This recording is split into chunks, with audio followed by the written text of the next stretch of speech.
Welcome back. We are in the final part of this trilogy of revisited contents for Viewer Request Month 2. There may be a subtitle. We are talking about why Coco is one of the worst Pixar films. But I actually don't know because I didn't bring it up in my phone. I don't know either. Yeah. It's coming. I know Coco sucks. We'll just bring it right up because ain't but like 2 or 3 of them. How could there be? And it is by Macular Media. Macular Media. Let me see. Goodness gracious. Macular. Where's the S? It's right there. Macular Media. Description, boys. It was almost 2 years ago. This was November 8th, 2020. Okay. All right. Pixar has been crapping genius ever since the early 2000s, but after watching this, it seems like they may be losing their edge a bit. Coco felt very by the books in comparison to films like Ratatouille, Finding Nemo, and Up. In this video, what are the differences? He's gonna get into it in this extremely long 11-minute video. Extremely well intricate and super explainy video. In this video, Drew goes through all the reasons of why he holds a strong distaste for Coco, but just because he thinks it's the worst Pixar film doesn't particularly mean it's a bad film. What all has Pixar done? Did Pixar do Cars and Cars 2 and Cars 3? They couldn't have.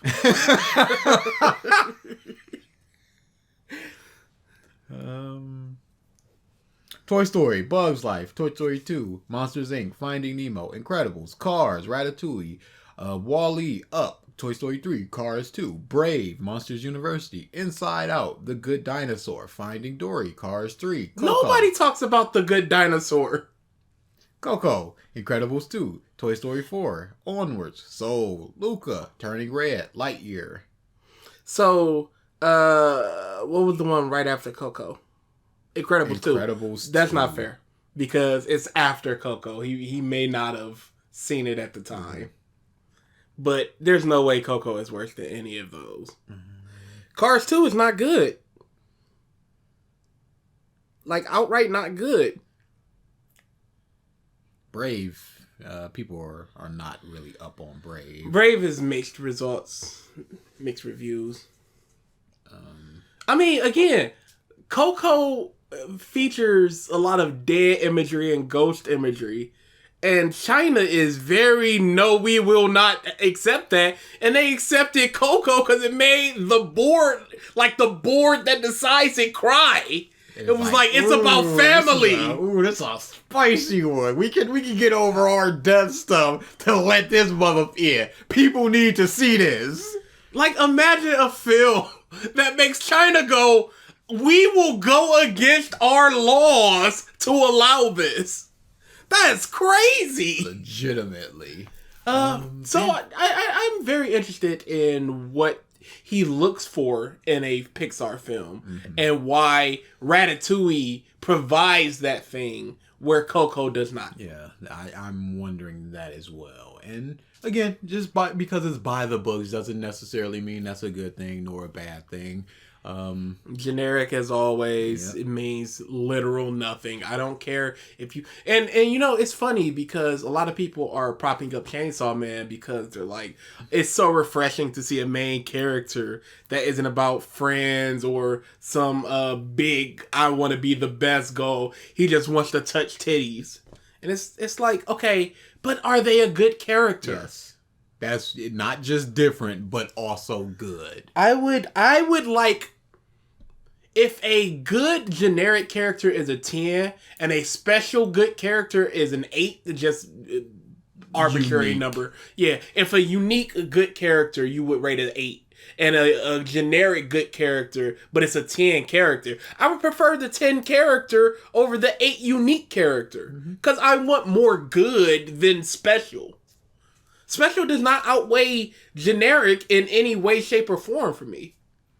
And then when you look at it, things like hero beats villain, that's by the books. But just looking at it like that... I mean, how can you see the ending with Dela Cruz and just go, I knew it the whole time. This is so by the books. This is so generic. Well, we shall see.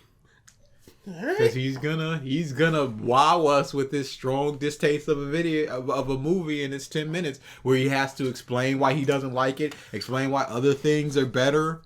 You can do that in 11 minutes. It's not. You can't do too much of it though. But you got to think of how many words you could say in a single minute. Mm-hmm. Let's just say you go 40 words in a minute. That's 400 words worth of things you could say a positive or negative about a thing. Sure. And that's pretty long, actually. But he said Coco feels very by the book in comparison to things like Ratatouille, Finding Nemo, and Up. So now he has to explain Finding Nemo, why that is not by the books, Ratatouille and Up, why they're all not by the books. Let's say that's a minute and 30 of them. I was just about to say that. Books. And then explaining why Coco is by the books. That's going to be, let's say, a minute. Mm-hmm. So we got 2.5 minutes. So let's just even crop it down to 10 minutes and X that minute and 30 seconds. Let's just say it's an outro. With 10 minutes minus the 2.5, we're looking at 7.5 minutes for all the things he likes, dislikes. I think that's enough time to speak. Nice. It's not as explainy as you would like, but I think to get your point across, I think that's enough time to do that. And could you talk about the things that you like in Coco and it go over 10 minutes? Oh, most definitely. Okay, and that's not even, it's going to be that's unstructured. And then once you structure it more, you go, okay, I didn't really explain myself here. And if you were to record yourself and But then that's not fair, because just the Miguel and Hector dancing thing, I could go on for 2.5-3 minutes on just that. That's not fair. No, I could talk about how it kind of ruined a lot of musicals for me because it incorporates its songs and singings in the film itself, as opposed to... It's a lot that you can talk about, right? But what I just said there is 20 seconds of an explanation, and you know what I'm talking about. But you know what you're talking about when you say, this is dynamic. No, you don't, because dynamic means a lot of different things. But you can interpret it in a certain way. See, interpretation is different. You know what I mean when I say it incorporates music and it's organically in the story as opposed to people just breaking out in the song. Sure, you understand 100%. There's no interpretation there. But if you were to just Coco's music is more dynamic than Toy Story's. That's open for a lot of thinking. But if you were to just go, you're not going to be like, oh, I'm going to talk about the dance scene for 3 minutes. You would just go, let me pare this down and just go, this is a really good dance sequence. They're so in sync. It speaks to later relationships and blah, blah, blah. Mm-hmm. And then you would just move on. But you could explain yourself within those things and you know, that's understandable, but it's not as good as going that 3-minute big, here's everything. Not even like everything. Here's all of my feelings, or most of my feelings, more so than just they're so in sync. It's awesome. The little twirly thing. It's so good. See, here's the thing.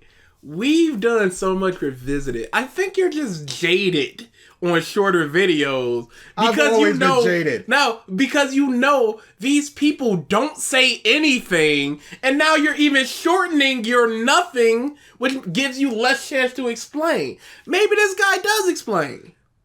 It is such, like it or hate it, there's so much to talk about it within this movie that I think that 10 minutes... Dude, just the bridge of the death is worth 30-40 seconds alone with the flowers, the petals, and I just love that shot of him looking up and seeing the city. It's good. Something like, man, Shazam. If I were to talk about that, I'd get like 7 minutes, legitimately. But Coco, like it or hate it, there's so much within it. Even something like Zack Snyder's Justice League. If I were to talk about all the things I dislike in it, I could probably only scrape together a good 15-16 minutes. And for me, that's just not really worth talking about.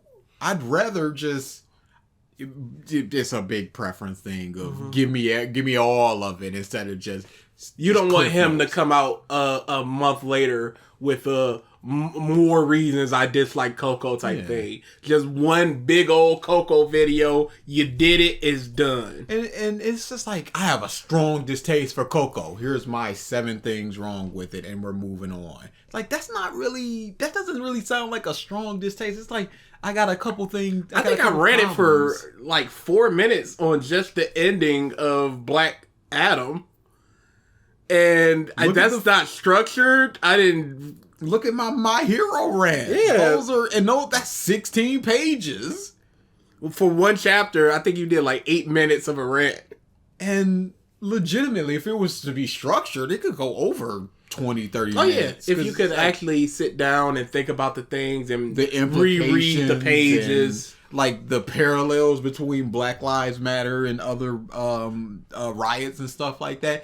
You could get a lot of stuff out of that. That's what I'm doing with the video that I'm making currently that will never come out because it's gonna be super long and I'm probably gonna hate it before I go out. Because you're making a super long one and I've got like 2 or 3 super short ones coming out. Crazy, and we're both arguing our side of short is enough and you're going, no, it's not quite enough. Because I have so much to talk about. It's like, see, my issue is one of my series is basically please read this thing I like, and if I'm doing that, I don't want to talk too much about it. You can't talk too much about it because it's like I want you to read it and experience it. So here's like that's gonna be the structure of my video of just like what I'm gonna do is I'm gonna be like, here are 2 early arcs that are fantastic, and I'm going to explain these 2 arcs. Mm-hmm. And then later, I'm going to explain one more that ties into the other one. And then, there's a bunch of arcs in between that. But these are 3 heavy-hitting arcs. Mm-hmm. If you don't feel anything for what I'm explaining to you and the implications of all this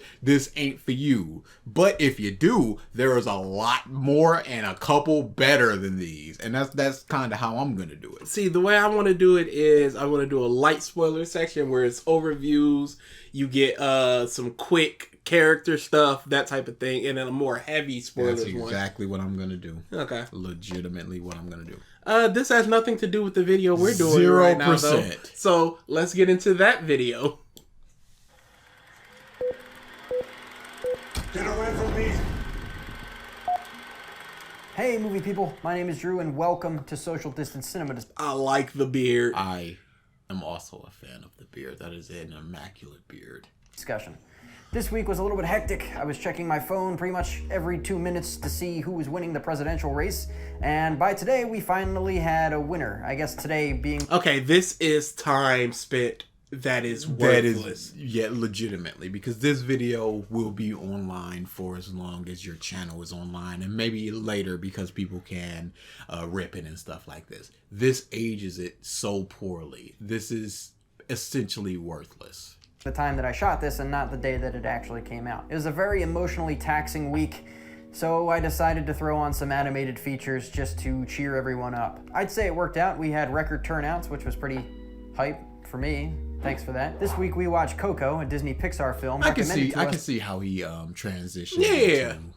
It was a taxing week and let's get some lighthearted in there. Which is totally fine, but I feel like you're explaining why you started watching Coco in your 11-minute video, and it's going to get into a minute before you even really get into your issues of it, which further detracts from the time remaining of explaining why you have an issue with this thing. I'm Mawson. And there goes one of my lights. Hopefully that one doesn't die because that's all I got, folks. I want to preface this whole video by saying I do enjoy this movie. You'd be hard-pressed to find a bad Pixar movie, but I think it just doesn't really hold up against some of the other older Pixar films. So we're going to look at it and compare it to other Pixar films to show you just why it's not quite up to par, for me at least. Sometimes I think I'm cursed, because there's something that... I like the pitch down because we got hit for this same bullshit. Big brain, beard man knows what's up. happened before I was even born. Coco starts off on the and I think it was reversed. rocks with voiceover narration. The #1 rule of filmmaking, we say it all the time here, is show, don't tell. there's no reason. See, this is very much a writer's thing too, where they're just constantly show don't tell. But telling is a fine tool as long as it's done well. Yes, and I think we talked Why do I need to see the family? But it would give it away if we saw it. Yeah, that's another thing. That's the biggest thing of we need to see this interpretation in order for the surprise to be worth it. Because if we saw a big, tall, skinny man instead of a big, broad-chested, big-shouldered dude, we'd be like, oh, this just isn't the dude. Yeah, you would have to purposely obfuscate. We know what we're saying. You have to purposely do that. Insert smart word there. Obfuscate. Oh my obfuscate. Goodness. We're gonna get destroyed. I'm gonna say it's obfuscate. Obfuscate. Obfuscate. It's along you know those lines. You know what we're saying, y'all. We are smart people. I don't want to hear not now one of y'all try to do it phonetically. Shut up. We got it. Yeah, you'd have to purposely do that. Like Detective Conan does that a lot, where somebody kills and it's just a black generic silhouette. It's not a male form. It's not a female form. Thing. But when you shine a light, you know, you get the features of the person. And you'd have to purposely do that. And then if you did that to the audience, they would go, hold on, why are you doing that? Yeah. And like it'd be a 3-minute like, hey, music, no music, and then just straight into the story. That'd be kind of... And you'd have to hear the voice. So there's only... The way you would have to do it is... it'd have to be directly the aftermath of him leaving. Where she's like, he left for music and over this family. I'll never leave you. And we're done with music. But then you're still telling. Or it would be like a flashback, just a straight up. It opens up and it's maybe, and it's like a super evil dude, like I hate you all, and he's just like all in darkness and shadows and stuff. And then it just cuts over to the grandma and she's telling that story, and then it's like that's not exactly how it happens. And then the grandma's like, shut up, yes it is. But then again, that's an unreliable narrator instead of Miguel telling exactly what happened. So again, it's. I understand that it's a quote unquote rule, but it shouldn't be. But a rule from what and where? Anything, as long as it's the way it's done as well. Yeah, I don't really think that outright show is better than tell. Just like hard, no. There's no hard rule where if you need to tell, then instead show. Like I don't believe that. Voiceover can work, but lazy voiceover never works, and that's the key problem here. It's not a lazy voiceover, though. He tells the story as he sees it. The audience quickly gets the information as they know, and it's the reason, with him being the one narrating over the grandmother, we know that it's his grandfather as opposed to Hector over Dela Cruz. The whole story kind of falls apart if we, the audience, or Miguel knows who's actually doing the thing. It's for the sake of the twist, and I don't see an issue with this. I honestly don't. There was this family. The papa, he was a musician. He and his family would sing and dance, but he also had a dream to play for the world. What's the issue? How's this lazy? Yeah, that's what I hope he's about to explain that. Actually agitating to me is that the voiceover doesn't really add much. You could have easily just taken out the audio and it would have been a pretty compelling visual story. We can compare this to the movie Up. So they're showing and they're telling the kids that may not get the visual storytelling. I truly don't get the issue. So they're showing it in a pretty interesting way. And they're telling it for the 7-year-olds in the audience that may not be able to discern that he picked up a guitar and walked away. And now the mother's slamming the door all mad. I'm looking at the scene right now. And obviously without audio. Yeah. Yeah, he walks over and Then he leaves. And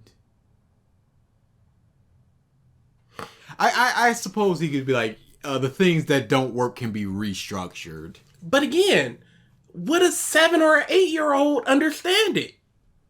But his argument is going to be they understood what's up with Up. And if they didn't, then they weren't supposed to because of miscarriages. But you are supposed to in Coco. It's the crux of the film. Yes, it is the entirety of the crux of the film. You don't really need too much with guy and girl fall in love.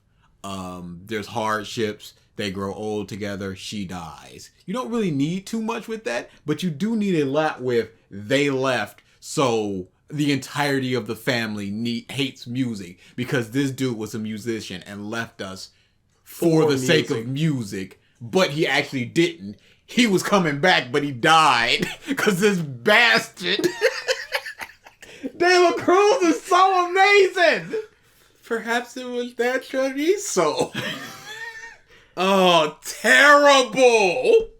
To eat some. And then he turns it into a movie where he's like, poison. Oh, that's from the movie. This is not a movie. In my opinion, a more effective opening to a Pixar film that's told all with visuals and scoring. No voiceover narration was needed. Pause. But again, it's much easier to understand two people falling in love. One grows old and dies. They're not gonna get the miscarriage. Kids aren't. But it's not so much the crux of the movie. I think, outside of him just being an older, bitter man. Yeah. But yeah, it's just not the crux of the movie. And again, should all movies just have, instead of having, if it was a choice between the opening narration and the silent one, should it always just be the silent one? Can a narration never work? But he said it can work. But this is okay, lazy. so but what's non-lazy? What's non-lazy narration that has worked? Really inspired visuals here, which just makes me question the choice to do voiceover at all. To be fair, there is voiceover used in another Pixar film, Ratatouille, but I don't even think that's necessary. And it's even more effective than this voiceover. Oh, you can Why is it smell not all that? necessary? You have a gift. This is Emil, my brother. He's easily impressed. So, you can smell ingredients. So what? This is my dad. He's never impressed. Remy gives us a glimpse into How is that more effective? They literally showed the thing, and then he outright said, yeah, that's their character trait. Yeah. Well, he's about to explain. his family life and tells us efficiently who his brother and father are. Either while or directly after the voiceover is happening, we are given examples of these characters portraying these attributes. By contrast, Coco's voiceover tells us about characters that won't even be relevant for another 20 minutes. Not to But mention, how could they do that? How could they show Mama Imelda without... Because the big reveal is her, oh, here she is, shit, and this is my great-grandmother. What were they supposed to do with while obfuscating the character's voice, their mannerisms, their look, their personality? What could they do? Obfuscating. And again, obfuscating. Yeah, we got it. Shut up, commenter. But yes, it's a building thing. It's not just a straight path of I don't understand. He's mad that there was a setup to Mama Imelda and she wasn't immediately shown to be this person. Like, we were told something way before it happened. As opposed to as it's happening. And that's going to inform later events heavily. these characters, they look entirely different than their pictures. It can be hard to associate. No, they don't. They show them side by side. They got the same shaped face, such that you can tell them exactly. And Hector, who has never met these people, instantly go uncle, auntie, grandma, because of their face shape. And because of the stuff that they're wearing. And he's only seen the pictures essentially once a year. these character traits with people that don't even look the same as the person that you described. No, we never got the character traits, except we got the motivation of the hatred for music. We never got how his uncles act, his great uncles act. We never really got how Mama Imelda acts. Just that she hates music. But she's like a stern, overbearing, matriarchal figure. I think both of these voiceovers are lazy in their own right, but Coco's in particular is insulting. Either Pixar didn't think we were smart enough to follow what was going on, or they just decided not to dedicate extra resources to animating something with effective visuals. While 7-year-olds may not be able to follow along. How is Up's visuals effective if it's essentially just the visuals? It's not like it's doing anything out of the ordinary. It's the same models, just aged up, aged down. I don't understand how that's doing it visually appealing and this isn't. we're here, let's take a quick look at the premise of the film. Miguel's family doesn't allow anyone to play music around them because their great-grandfather left to play music. Do any of you know a lot about your great-great-grandfather? Am I just like... But if the stories are passed down, then the hatred is gonna fester. It's a very nature versus nurture thing. Just like for a lot of people, racism is not inherent or it's taught in the family. It's passed down. And you see that this is a very tight-knit family. Yeah, this is a very superstitious, traditional type of family of the family does not like music. The family does shoes. And it's not even that most of the family cares about the music thing. It's the last surviving person just going, no music. Because his parents are just like, Miguel, no music. It's like, hey, come on, Miguel. You know how it goes. Old one. She's really the one that's chasing people down, and they're just like, yeah, just chill out with that. A terrible person? I'm willing to accept this might be a cultural difference, but even still, to me, this seems a little bit far-fetched. But even if you... It is not far-fetched. There are people that are stoic in the teachings of the people before them. Tradition is a real thing. Traditional values are a real thing. Accept that, no problem. The real issue is that all of the...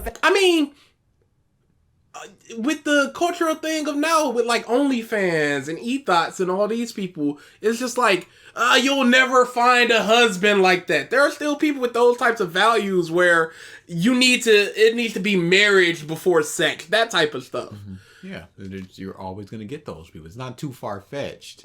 I understand, like, music is it's omnipresent thing. But outside of that, just replace that with a value, and it's not too far-fetched that somebody will be like, no, we're not doing that value. There's Amish people, for goodness sakes. Yeah. Even though they've latched a lot of their older stances on things. Muffs taking Greyhound buses. Oh, did I ever tell you the story of the monks that I saw at Burger King with Bluetooth headphones? Yeah. No. Like, oh, well, you guys. Come on, chill out. You taking a vacation or what's up? What's going on? Straight, you talking straight to Buddha? What's going on? Come on. How's the monkhood? Family members hold this as their defining character trait. No, basically one, and the rest are kind of with it. Can you name any of the other family members that were in the movie? They're all like a gray blob of anti-music fascists. In a movie... No. The sister is very sisterly in that, you got in trouble, man. The parents are just parents. Absolutely. But essentially, it's not really about them. We don't spend a lot of time with them. We spend the beginning and the end. It's not really necessarily about them. It'd be like asking someone to talk about Frozone's wife in Incredibles 1 when she yelled, I'm the best you're ever gonna get. Can you tell me her name? Like, it's not about her. And this is a difference between something like Demon Slayer, where this is the motivation of Tanjiro and stuff like that. Yeah. you don't really need the family to show that they all hate music and anything like that, because we understand that they hate music. About family, we probably should have spent more time getting to know these people and establishing the relationships between them. But it's about the older family, the ones that hate music, and getting the blessing to play music, so the new family so the current family can lower their stance a little bit on the music. And it helps that eventually he learns to play music, and it's what reminds Grandma Coco of her father, and helps her regain some of her faculties, which allows Grandmama to and go, okay, music. We get this. No music. Again, you're showing a character. Yes, that's the one. The super overbearing one. No music. But we get a lot of her where she goes, you're barely eating, have some more. I spoke about logical inconsistencies in this film when this scene popped up. You know what? I'm just gonna zip right over. You wouldn't even know. Oh, they move so great.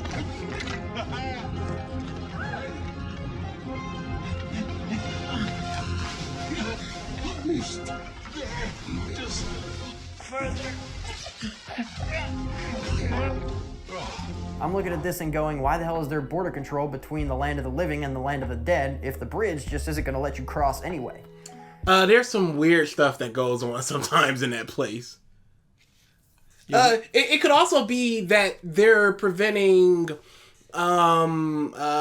illegal you gotta items. Bring stuff back and forth. So there's that. We don't know if a surfboard could work, a wind parasol could work. And also just the fact of, like I said, the do you have anything to declare? Oh, I got this from my family. This doesn't seem so much a logical inconsistency as it does a nitpick. And a nitpick is not something I throw around often, because most nitpicks are just small nagging things that, whatever. This feels like a very whatever thing that can be explained by they're preventing illegal items from getting across. They're making sure that people don't go across the bridge and go, we can't join, so y'all can't join. That type of thing. Some type of uprising. The real answer is that Pixar just wanted an allegory to the US-Mexico border. But in the world of the film, it serves no practical purpose, which means it's either just in there for laughs or commentary. I'm all about throwing social commentary into your films, and Pixar does it pretty well sometimes. Take the film. If there were no guards, who brings Hector back when he's laying there? Does he get up? Does he get up? Continue? What happens if a bunch of people just decide to clog the bridge? Does Hector keep falling forever, or does the flower bridge have a bottom to it? If he falls through it and dies, they are there for his safety. Again, none of this is said. None of this. This is all assumptions because the movie doesn't outright state it. But to say that it's a logical inconsistency, I just don't necessarily agree with that.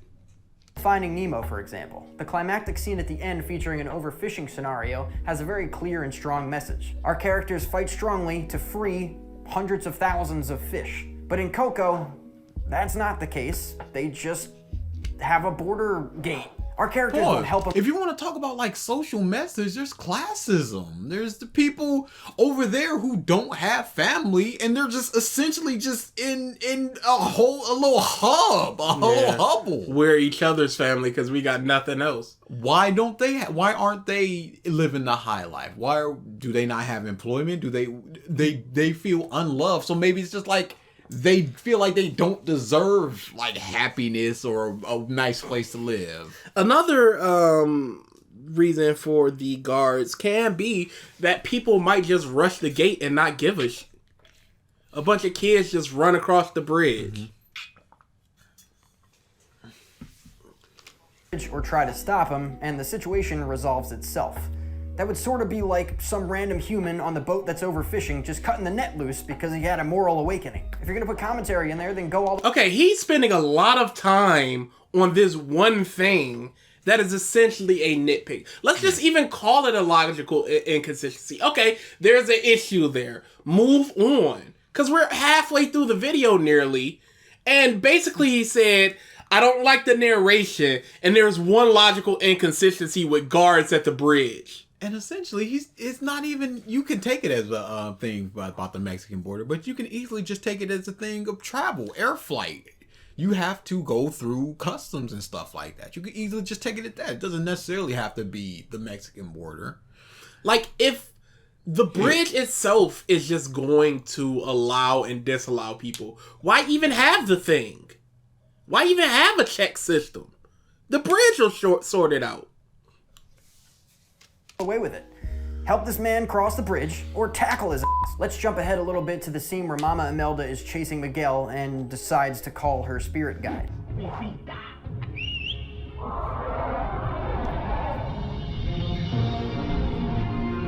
didn't need this. You could have sped this up. Yeah, yeah. This thing is huge and deadly. It's like the most badass thing Pixar has ever drawn. I don't have a problem with its design, more so with its size. In graphic design, size correlates with importance. Pixar is going to great lengths to engross us in the world of this film, and this world has rules. Famous people are more important in the afterlife than people that are lesser known. It takes us out of the world a little bit when this giant flying badass beast flies over to the no one that is Mama Imelda. Now I know what you're thinking. She's not a no one! She's the progenitor of all the hatred towards the music! No, he's saying in that world she's a no one. Oh.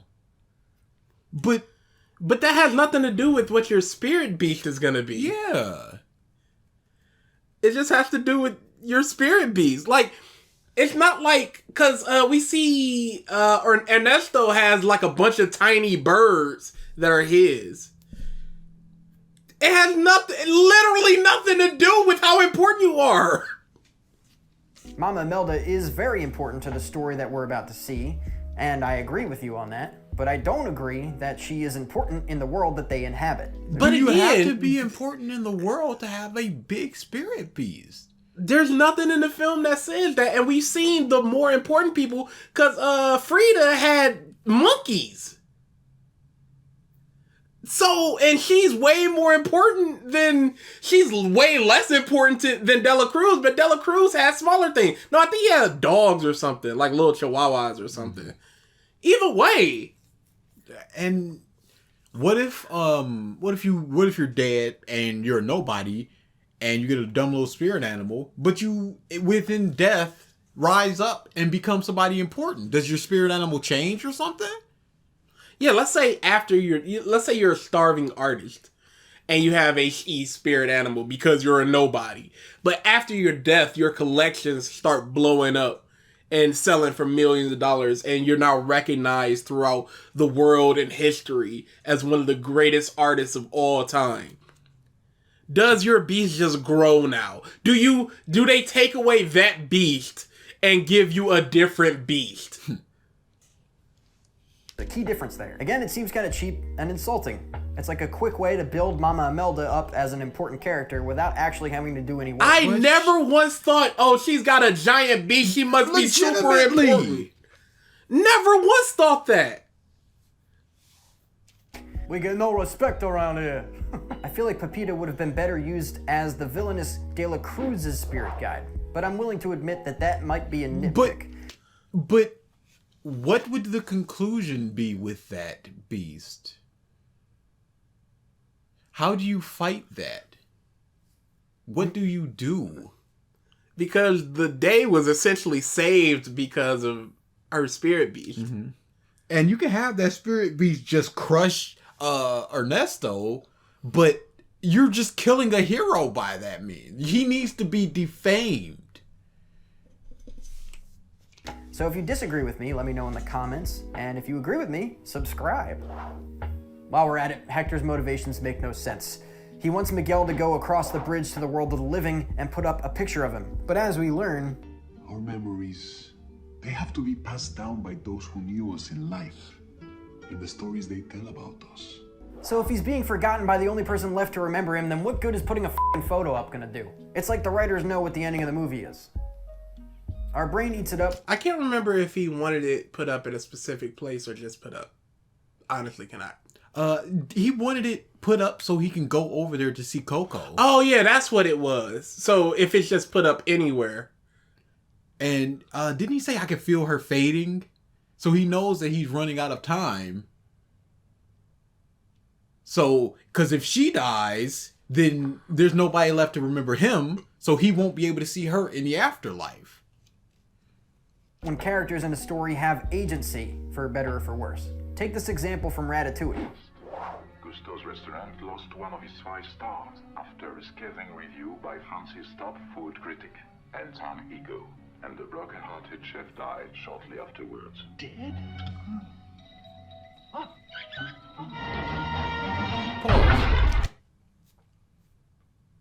Isn't that telling? Indeed.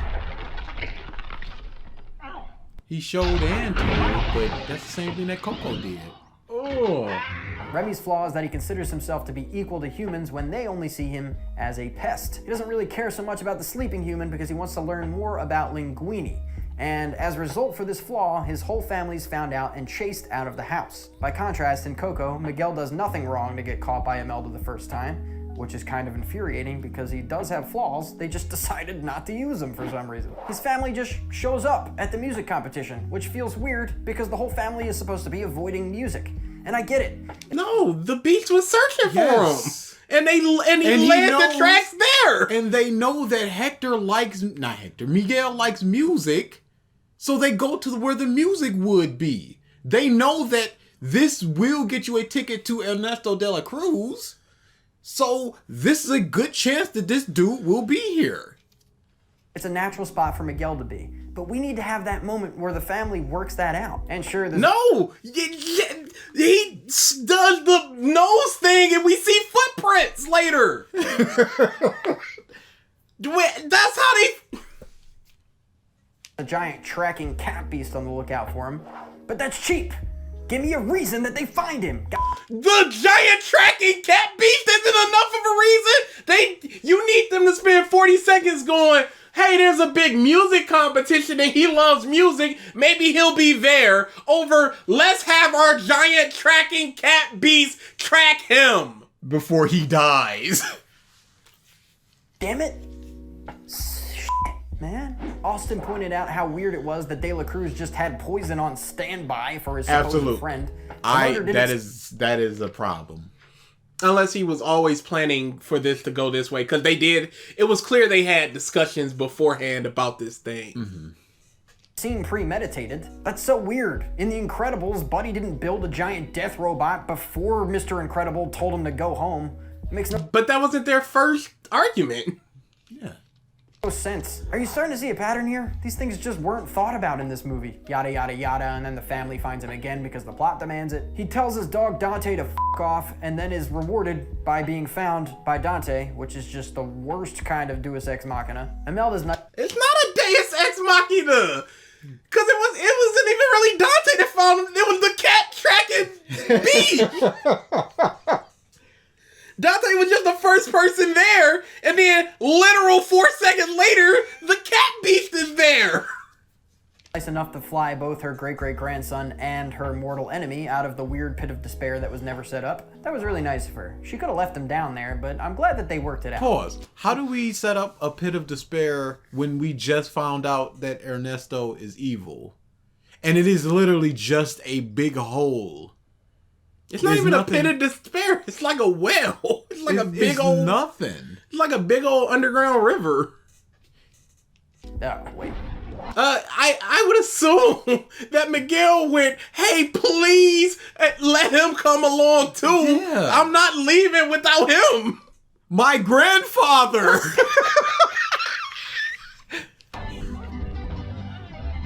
And you, How many times must I turn you away? Imelda. I want nothing to do with you. Not in life. I want to watch not this in movie. death. Then why would you fly him out of it? She didn't command the cat. Miguel asked the cat most likely. Or he just grabbed on and the cat didn't even notice. Since it was the tail. She doesn't have a psychic link with the beast. Oh, Jesus Christ. Shouldn't this have been worked out? Are we almost done? At the climax of the film, This is super weird because his issues are so like logical through line types of things. Oh, his issue is he needs to see the things for his questions to be answered. Why are they at the music festival? Stuff like that. Oh, well, maybe Miguel. And it's not even that the cat is good enough. He needs the family to work it out. Why is he on the cat too? He grabbed the tail as it was flying away. It was there for Miguel. Miguel hopped on. He grabbed the tail. That's why he's not on the back with Miguel. I see no issue with that. I don't even necessarily think we need to see that.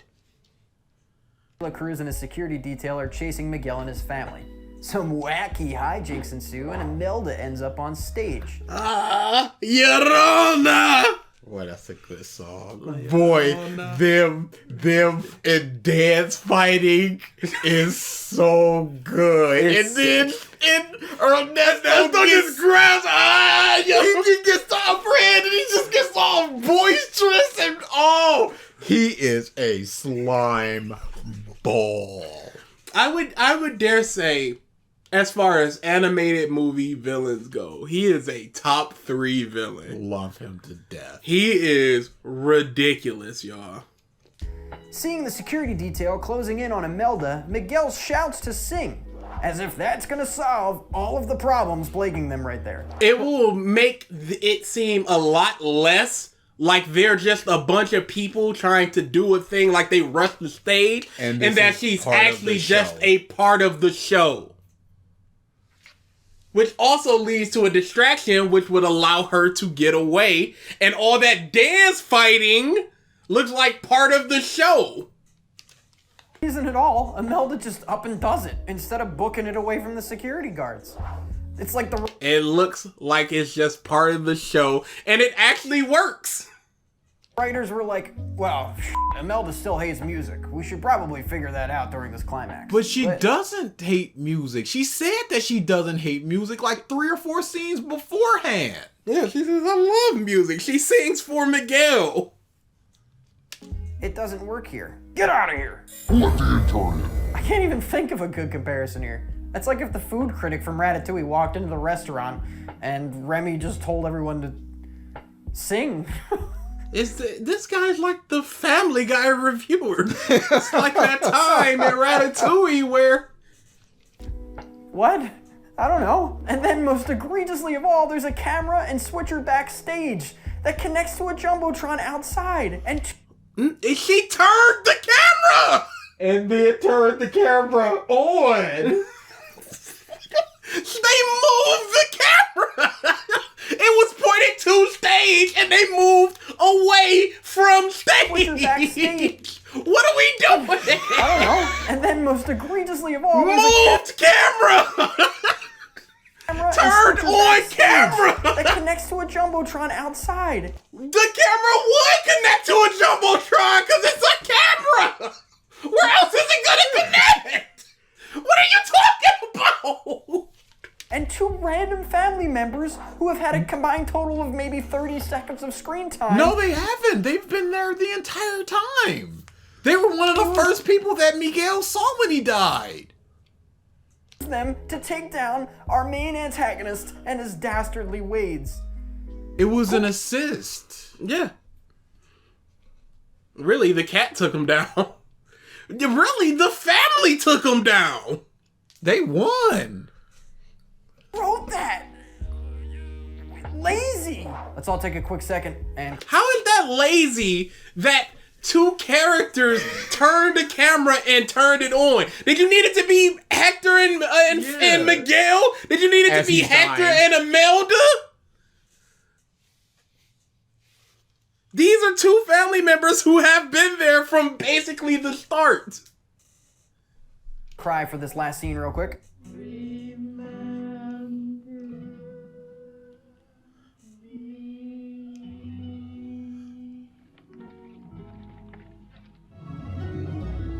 Well, hang on just a goddamn minute. No one ever checked great-grandma's drawer? This lady can't even think for herself, and no one ever checked her drawer? Okay, they check her drawer, and then what happens? They know that the guy played music and left the family. There's no head on the body. What are they supposed to get from it? What are we to do? I cannot believe this. Let's say they pull out the picture. It's Mama and Melda. It's little Coco. And there's the dad that left. I guess people aren't entitled to their own privacy. Or it's just the head of the guy that left. So who cares? Yeah. It's just a head. It wasn't even that they ripped off the head. It was just like burn everything. The Mama and Melda ripped off the head in anger, and Coco kept it. Wow! Do you think the family cares what he looks like? Do you think the family's gonna put his head up without this going on? What are you looking at? I just want to see. Yeah, she pulls out a big old, not a big old, a picture book. Or, yeah, that's where she had all the letters and stuff. So, I don't think... Are they going to throw away an old woman's memory of her father? And again, I guess she just can't have privacy. They gotta go through her stuff? What? Why? For what purpose would they? What if they couldn't find her? They go, hey, where are your pills? Oh, I don't know, let me just check this drawer. And they just see a book. What are they gonna do with that book? It's just a book. This lady can't even think for herself, and no one ever checked her drawer? What if they couldn't? No, she can't think for herself. Her mind is slipping. Her memories are slipping. No one ever checked her drawer? What if they couldn't find her socks? Do they check her drawer, find the book, and do what with it? And throw it away? Imagine throwing away your grandma's... While she's still alive in there. And slowly deteriorating because you personally don't like something. Find the picture? Do they burn it? Does Hector die? They find the picture and do what with it? Why would they burn the picture of her father? Why would they burn anything in there? Dude, they love their grandma. They don't agree. And it's not even that they really know Hector. They just know Mama and Melda's disdain for music. They carry that through their lives. And the father and Hector's just like, that piece of But I'm not gonna burn the... Yeah, That's incredible that you truly expect her daughter to just go, I'm just gonna burn all of this, all these letters. Because I'm pissed. Because I'm mad about it for you. No, you don't get to have these. So she kept that for decades, and now they're just gonna find it and burn it. While they're looking for socks. What are we doing? That's insanity. Dude, I truly hope that someday you don't lose your mental faculties and then your son or grandson comes in and goes, look at all these memories, squirt. Put a goddamn lock on there, animators. What are you doing? Why would an old lady have a lock on a drawer? If she believes her family wouldn't burn her memories. Why would they burn the memories? Pissing me off. All right. It's all out of my system.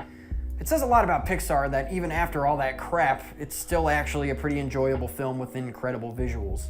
And it's what's enjoyable about it? What did you guys think of Coco? But what's enjoyable about it if it's got all those issues? No, but those issues were so minor. Minuscule. There's guards at the gate. Why?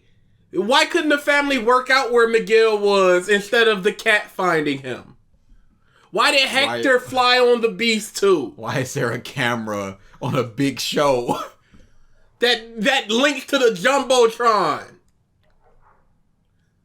These are his issues. I told you it'd be like 7 things. But he explained the things, but they were so bad. they were such pointless things, such small, minuscule things, and the handful of things that were good, like Dela Cruz having poison, you could just go, okay, sure. But he just goes, he got a big hole. What? That wasn't set up. I suppose it wasn't Beard Man. Now what? Section. And while you're down there, give me a like and a subscribe, please. If you'd like to recommend a genre or movie, let me know in the comment section, the Discord, or the movie list. And as always, stay safe, stay healthy, and hopefully I'll see you next week. Things are looking up. Whoops. Things went way down. No way. Got actively worse. No way. That was near the end of 2020. Things weren't looking up at all. Oh no. That was like a 9? Yeah, I was thinking the same thing. It wasn't, I'm so mad at this. It started getting there towards the end, but I wasn't mad enough at it to really give it anything more than a 9. Maybe even like a 8.5. Because you could say sure with some of the issues and shrug your shoulders, but they're so small that it's like, eh. And he explained the things that, he gave examples and explained what he meant. It's just the things he was complaining about were just kind of, Her spirit animal was supposed to represent her, and she is a very authoritative person. I've come to agree with this point. This is what he said. But I still think Pipita's skill set, if you will, is a little too diverse. Well, you didn't say that. That's not what you said in the thing. I mean, it can fly and it can track things from the family. It diffuses characterization and agencies from the other dead family members. It can smell and fly.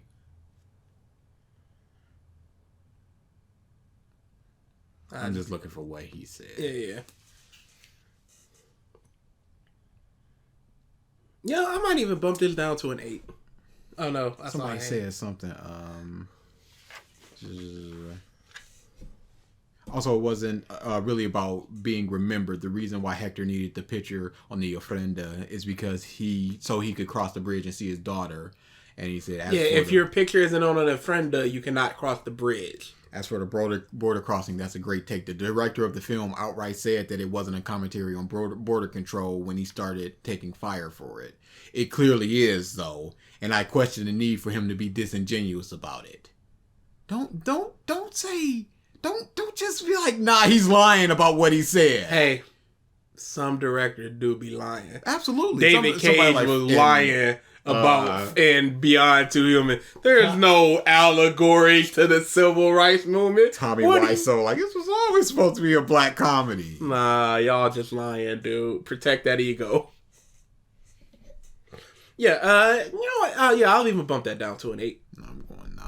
Yeah, you know what? A 9 is fair, but I'll bump it down to an 8. He did a lot of the things we asked creators to do. It's just that his points were either just whatever points or just outright bad with a smattering of ones. You go, no, okay, sure.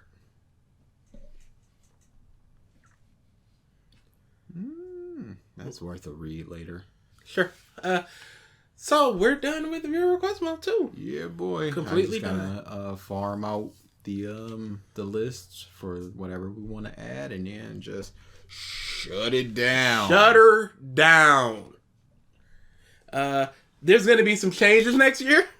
Big changes. Cause y'all, it's obvious now y'all cannot be trusted. So we're gonna have to guide y'all to the worthwhile content to make sure that you guys select correctly. We're cutting off a third party. It's a 2-party system now. Ooh, A or B, you dumb cucks. It's a rough one. Any plans besides that one big video you're working on? Gotta finish up. Like I said, the DSP one.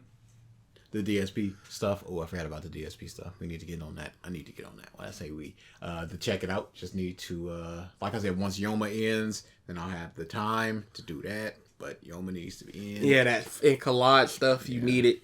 Yep. Did you finish all your collages or? Oh no! Oh no!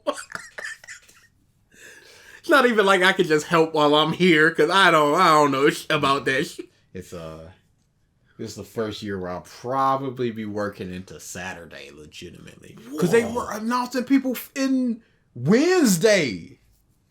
But they've done that. A bunch of cooks. But they've done that before, were they? Yes, but it's absolutely. usually smaller people. They were not on their game with the guest announcements. Was there anybody big announced for Wednesday? Yes. Somebody worthwhile for you, I should say. Not somebody... Oh, no, that's not good. Yeah, you're working into Saturday. I do the voice actor from Way of the House Husband, the main dude. Yeah, it's over. I love that dude. Yeah, it's over. And he's also Katakuri, so I was just like... Yeah. Mother... I mean, you could just have him sign one of your... Yes, I know, but I don't want to. Yeah, I'm already... Because Kara Edwards going to be there, and she's Gotenks. And I'm in love Gotenks, but she's also Videl. I can't do either. I just don't have the time. And I'm pissed about that. Oh, yeah, I would have loved to have done Furious. Because they announced it so... It's bad. You're just gonna have to make one for each one of your voice actors throughout the year, just like just in case they come to Yoma. And they are cucks, and they announce them an hour before the con starts. Is there someone that if they were announced Friday, you would drop everything else? No, let's just say they were announced Saturday. You would drop everything else to get something done for Sunday. Yes, of course. Oh, would it be? The voice of Big Mom. Because That's all you need. But no, I feel like you got a lot of Big Mom stuff. And I think she's even... she signed one for me. Yeah, but I'd do more. It's Big Mom. I definitely want to redo the Kizaru. What's wrong with the Kizaru? He signed it on the back. Ah, yeah. And you had to... That one of the ones you had to rip off and put it next to it like Why Teddy. sign it on the back? Because, I don't want to mess up this art with my signature as you're asking me to sign this piece of art. On the front, please. You're just going to have to put on the front, please, from now on. And then this is one of those things where, yes, of course it's going to be on the front. Do they think I'm stupid? It's like, no, I just had some bad experience. Please don't. Yeah, because you don't want to, offend somebody. Like, why would anybody... You know what? I'm not going to sign it now. I had never reached their office. Sorry. Yeah, no Yoma for me. Even though there's some games that are there that look fun, I'm not. I dig it. The guest list is not great. And that's another thing. I don't even know the panels, if there would be a panel I'd like to check out. Because at least for, what did we do? Matsuri? Mm-hmm. Yeah, there was some panels and stuff. That could have, but I was like, I would have checked out some panels, but that's just like, ugh. Yeah. All right. For me, Just Stop interview on Saturday instead of a stream.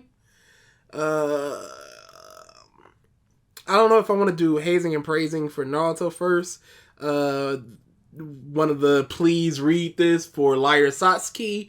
Or don't roll your eyes. Don't roll your eyes, please. Thank you. The smelliest please don't roll your eyes. Thank you. Disgusting. Thank you. Or to do a fanfic or either The Purge or I lightly spit on that. No. You can't. There's no spit. Big mark. There's no spitting on Liar Satsuki Can See Death because it is a tremendous manga that everyone should read. Thank you very much.